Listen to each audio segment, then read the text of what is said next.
Не бе, коте, ти точно когато стреляш, Ето следващата седмица. и ти се показва тук отдолу. Или ти беше тръгнал вече. Не, аз мога да видя. Ще го видя нещо. То го лаеш, ти се показва точно когато той стреля. Къде беше ти?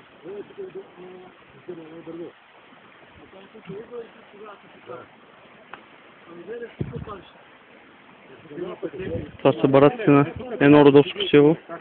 Ако не бяха на Бъртица, нас Тайна за джамбазите. Намира се някъде в централни родопи. винаги трябва да се ходи. Защото тук през камъните не може да мине. Може да дойде от тук. Иначе не може. Иначе не мога така. Ама тук направо си ли си? Аз падам тук, го падам спокойно. Папата, Ти какво падаш тогава, не знам. какво му става? Голяма грешка са. То тук прасе не може да мине тук. Това мина там Тук да паднал. Да бе, коте, то се минало през тебе.